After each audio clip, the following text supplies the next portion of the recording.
Yeah, if you take a look behind me, let me get out of the way here so you can see. We can see Middletown Township and agents at the gate of this public storage here in Middletown.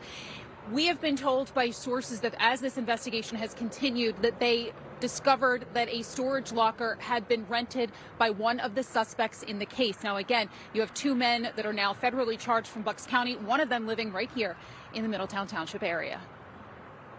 I think this is the age we live in. I think nothing surprises me anymore. It's just the way it is. And unfortunately, people think that their way may be the only way. And, we just have to come to an agreement that we all disagree, but we don't need to injure each other over it. That's a little much. Kathy Harris says she didn't know at first what she was hearing. When she looked outside, it was even more stunning. She didn't know her neighbor's son was caught by NYPD. Police saying he tossed homemade explosive devices into a crowd of protesters outside the New York mayor's home. Preliminary test results determined that these were not hoax devices nor smoke bombs.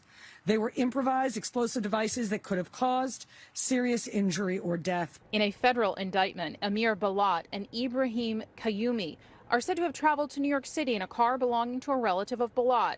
3 devices were discovered by police. One in the car, the commissioner says, was tied to the pair. Police say the 2 were in New York to attend a counter-protest against a man pardoned in the January 6th Capitol riot. Images from police body-worn cameras and photos attached to the federal indictment show the 2 with devices, one smoldering on the ground near the feet of NYPD officers. Investigators say after the arrest, the 2 continued to talk to officers and body-worn cameras rolled. Balat was recorded saying, "This isn't a religion that just stands out when people talk about the blessed name of the prophet. We take action. We take action. And if I didn't do it, someone else will come and do it."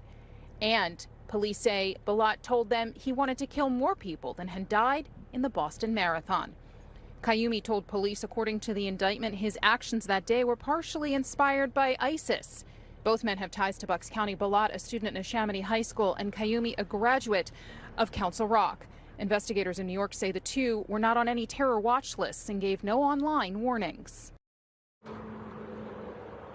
Now back out here live in Middletown Township, you can see that there are police and federal investigators here at this storage facility. It doesn't appear that they have made entry onto the grounds here. The New York Police Commissioner saying earlier today that this case, despite these 2 arrests, is not over yet. We're seeing that here now play out. They are also asking if anyone has information connected to these 2 men, that you contact the New York City Police Department. Reporting live in Middletown Township, Deanna Durante, NBC 10 News.